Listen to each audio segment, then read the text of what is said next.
From the New York Times, this is Modern Love. I'm Anna Martin.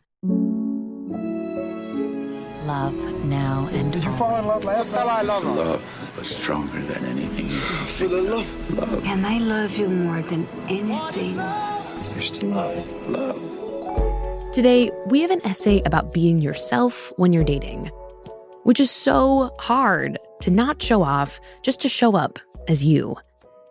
The essay is written by relationship expert Jay Shetty, and this guy is kind of having a moment. Please welcome to The Late Show, Jay Shetty. Will Smith is a big fan. I know Oprah's a big, big, big fan. Jay, you're amazing. Jay Shetty. Jay Shetty. Jay Shetty. Jay Shetty in the house.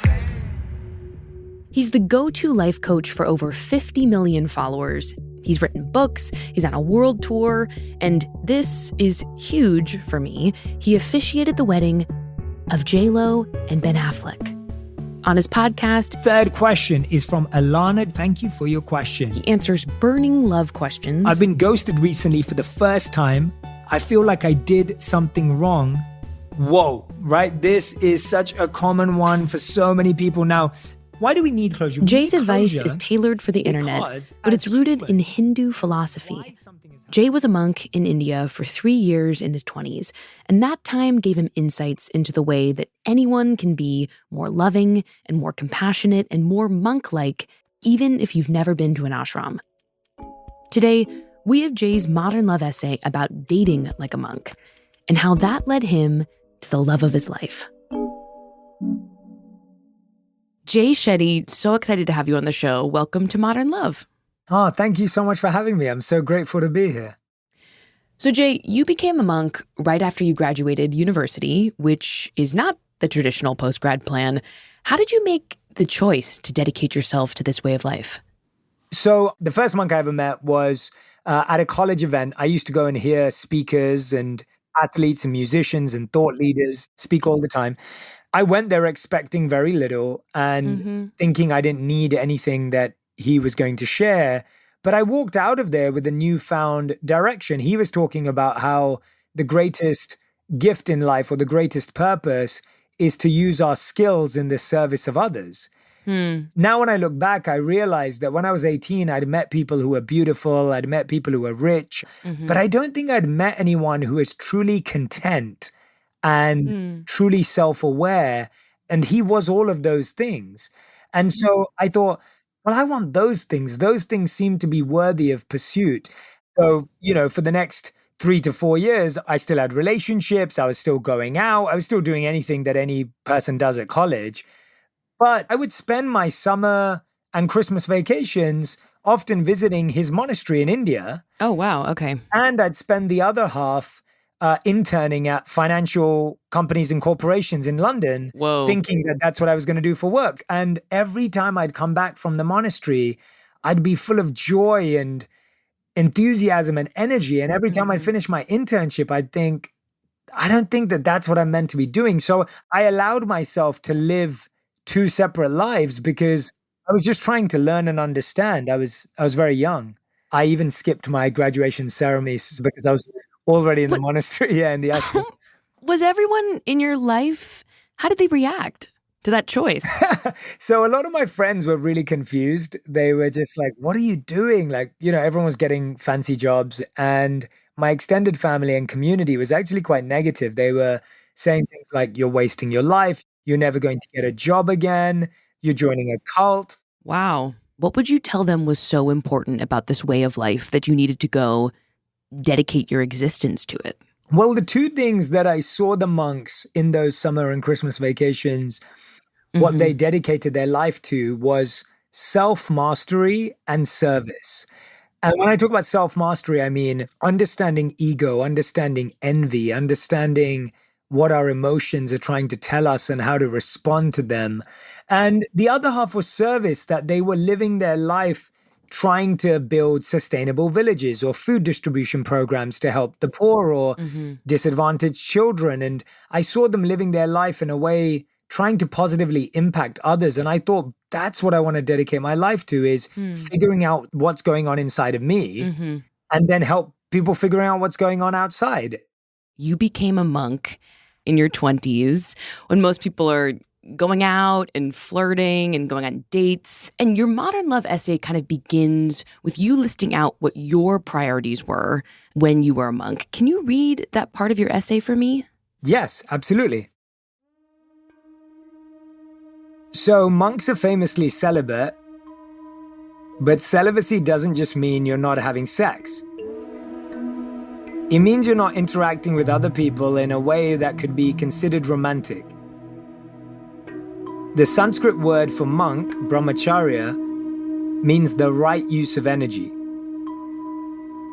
It's not that romance and sexual energy are wrong, but my practice teaches that we all have a limited amount of energy, which can be directed in multiple directions or one.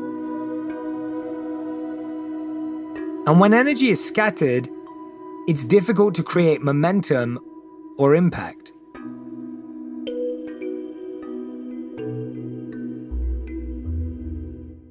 You mentioned that these monks that you saw, who you so admired and were learning from, had this method of self-mastery. Can you tell me what you learned about that method of subduing the ego over those 3 years? Yeah, so from a more general standpoint, I'd say that when you're living with a group of men in an ashram, every single person is a mirror for your ego because you're having so many interactions daily that trigger you. Huh.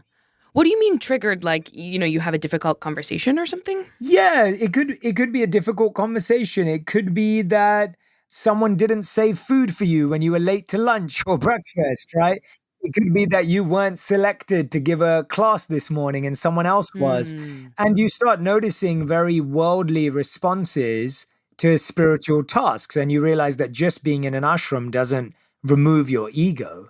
Right. So I'd say that some of the practices that really helped were the practices of recognizing that everyone was a teacher and a student at the same time. This is something that was one of my favorite moments, actually. I was with my monk teacher, and he's in his 60s or 70s at the time, and I'm a young new monk. And every morning I would bow down to him, which was our custom, and he would bow down again back to me. And I would always think how special that was because there was this mutual respect. And I think that practice was really beautiful because you realize that you were never at the top and you were never at the bottom.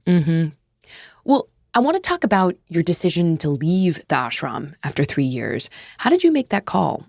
So it was the most difficult decision I'd made at the time. Communal living was really tough on my body in terms of my health. I would get sick more often in the ashram. You're living in rooms from sometimes 30 to 100 people. And so there was a physical health component. And then there was this deeper realization that I loved what I was learning, but all I dreamt about and thought about was how could I share this with other people? Because I know so many of my friends are dealing with this, but they're not going to come here. But I really feel the desire to share it with them. And I want to do that. And so there were these two self-awareness pieces which led me to realize I wasn't a monk. And I think that's almost like realizing that you told someone you love them, but now you're falling out of love with them, or you realize you're not in love with them anymore. Like, that's how it felt. Did you talk to your teachers at all when you were thinking about making this hard decision to leave the ashram? I did. And I was even scared to talk to them about it because I didn't want to feel judged, or, you're almost dropping out and you think, what are your teachers going to say? Right. And my teacher said to me, when I told him that I think I should leave, he said to me that some people go to college and some of them become professors. And he said some of them leave after their degree and they become entrepreneurs or they work at a company. And he said, which one's better, the people who become professors or the people who leave? And I said, neither. I mean, whatever's right for the person. And he said, well, that's the same here. He said, some people come and they graduate to become monks and they stay here for many years. And some take their training like you did and leave and go on to do wonderful things. And he said, I think you'll be very happy if you're sharing what you've learned. And so you should do that. And so there was this really understanding, Totally. open view of, no, maybe it's not right for you anymore. It was right for you then and not anymore. And there's nothing wrong with that. Even in your decision to leave them, they had compassion for you, which is really beautiful. Exactly. That time was extremely tough for me, and it wasn't even a happy decision. Mm-hmm. And it was even more depressing because when I came back, everyone was like, "Oh, we told you so. Oh, you came back. Oh, you failed being a monk." And then, I was applying for jobs and 40 companies rejected me without an interview. And I was thinking, oh God. Because your resume had ashram for 3 years on it and nothing else. Yeah. Exactly. Yeah. It's like, what are your transferable skills? Sitting silent and being still. Like, no one wants that in their company. And so it was just almost like maybe everyone was right. And maybe I did just waste 3 years. Yeah. Really difficult time. When you came back to London, like in a science fiction movie or something, when people are frozen in those little pods and then they get released after thousands of years and they're like, what is a cell phone? Was it like that for you when you came back to London? Did you not recognize anything around you? The hardest part is having to do small talk when you've done no small talk for 3 years, right? You've not had a conversation about the latest TV show or the latest movie. Be like, have you heard about self-mastery? And they'd be like, what? Yeah. That's exactly it. That must have been really awkward as you started to get back into dating too. What was that part of it like? Like building a social life, dating again? I didn't really think about dating overall as I guess I was a bit scared, but I didn't even think about it that way. But I definitely forgotten how to flirt. But when I started talking to my now wife, because she was really good friends with my sister and she'd be over at our place and I'd be talking to her, I only really knew how to have really thoughtful, vulnerable, deep conversations. I do remember that she was always very inquisitive. And so that was kind of helpful for me to just totally be myself. That kind of made it easy for me to be around her, I guess, because it wasn't someone that I had to be someone I wasn't around.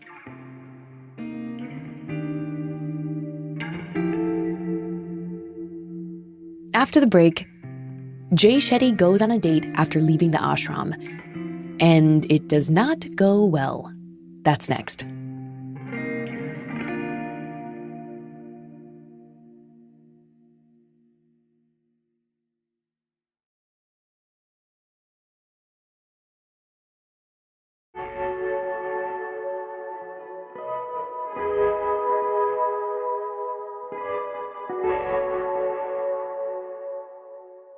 So Jay, you've left the ashram, you're back living in London, trying to return to a normal life.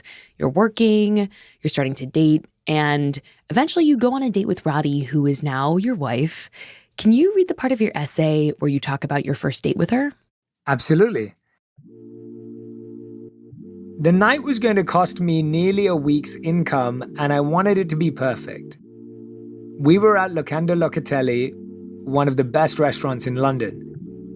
When we slid into a buttery leather booth, I winced. She was vegan, and vegans aren't known to appreciate leather booths. But the lights were low, the ambiance beautiful, and I was still hoping to hear how impressed she was. "Do you think they have anything vegan on the menu?" she said, sounding more worried than excited. "They're famous for their fresh pasta," I said, trying to sound optimistic. But I had signed us up for a special tasting menu, and I didn't know how much choice she would have. "Fresh pasta usually has eggs," she said, "but we'll see." "The service is amazing, right?" I said. She smiled politely, but she wasn't eating much. After dinner, I drove her home and dropped her off outside her apartment. She thanked me and waved a friendly goodbye, but the evening had fallen flat. Clearly, I had no idea what I was doing. Oh, I'm feeling for you, Jay, in this moment. Oh my gosh. Why do you think it was so easy for you to slip back into this sort of unmonk-like mode of trying to impress Radhi? Like, what is it about dating someone that made you slip back to the old way of life? I think we're so unaware and we underestimate how strongly our conditioning and wiring leads our life. Since I was young, I saw the dates that movies had in rom-coms. I'd done those dates with partners in my teens and college life. And so you assume that I just have to keep repeating this cycle until it goes wrong. And I think we don't realize how many cycles and how many patterns we live in until we start to break them. And it was only later that I figured out that my wife's favorite thing to do, she said to me, my ideal date would be going to Tesco's and walking down the bread aisle. Tesco's is England's Whole Foods. And I think that she was speaking more from a kind of funny tongue-in-cheek in terms of, hey, I'm simple. I just want to walk down an aisle at a grocery store and pick something up to eat. We don't need to go to a fancy restaurant. And I thought that that was refreshing and beautiful because it showed me that she didn't value those things. How long did it take you to sort of relax into yourself with Radhi? And what did it take to do that? Well, I think I give the credit to her because she was so good at not trying to impress someone back. And I don't know, Radhi's just a special human being. She's just like, she's so different and weird in a good way. I dedicated my first book to her, and I wrote the dedication to be to my wife, who's more monk than I'll ever be. I just think that a lot of the qualities I learned during my time as a monk, Radhi had them quite naturally. I look for monk qualities in everyone I meet, and I believe everyone, whether they've been a monk or not, have them. But the monk life really helps us consciously train them and build them and develop them as well. Yeah, I'm struck by when you said that she was, even though it was a bit of a joke, like, I just want to walk down the bread aisle. That sort of simple, pure way of connecting does feel very monk-like of her. I mean, it sounds like you were picking up on these sort of monk-like qualities in her even early on. I think that as well, but I think another thing that just came to mind is Radhi would always say, oh, I want you to come and spend time with my family. My family is really important to me. I remember when I first started hanging out at her house, her family would often look at her and be like, are you really going to wear that when he comes over? Because she'd just be in sweats or whatever. And she'd be like, yeah, that is what I'm going to wear, because that's what I would wear if I was at the house. Totally. And so she had this really like honest, vulnerable, open way of being from the beginning. And I think that was definitely monk-like as well, to just say, yeah, this is who I am and this is how we'll be. And it's part of your practice now to try to develop or even hone those monk qualities in other people, correct? That's your books and your podcast. That's sort of about sort of training folks who haven't spent years in an ashram to exhibit these qualities in their own life. Yeah, definitely. The literatures that I studied during my time as a monk really laid out the 4 stages of life almost as 4 classrooms of love. And so the 4 stages of life are considered, life in solitude or monk life or single life. The second stage is relationship life or married life. The third stage of life is almost reflecting and thinking about what you want to do next. And then the fourth stage of life is loving the world. And the monks believe that the most important love story is the love story you have with anyone and everyone and with the world. I think so often we've built up this idea in society that the most important love story is your romantic love story. So many people either go through life single and think that they're unworthy of love because they don't have a romantic partner, or someone loses their romantic partner and then they feel like they don't have any love in their life. But the love of a brother, a sister, a mother, a father, like all of these loves count. Like we can't say that romantic love is above or below any of these. Jay, of those 4 steps, what stage do you think you're in?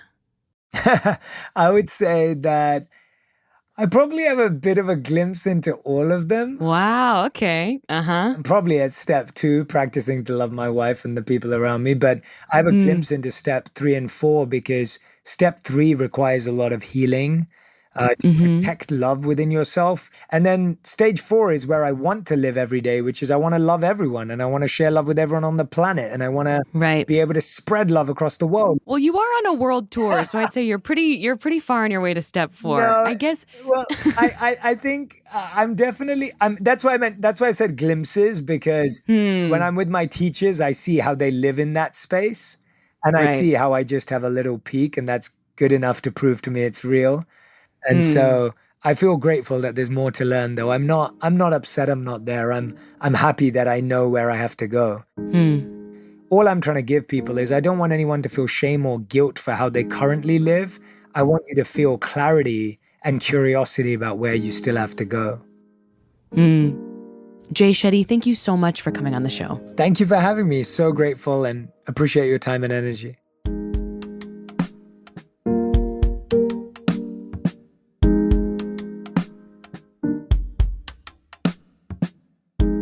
Modern Love is produced by Julia Botero, Christina Josa, and Hans Butow.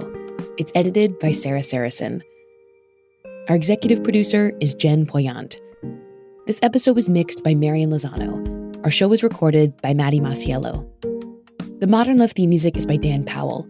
Original music in this episode by Marian Lozano, Pat McCusker, and Rowan Nemistow. Digital production by Mahima Chablani and Nel Galogli. Special thanks to Jay Shetty's team, Nicole Berg and Annie Gingold.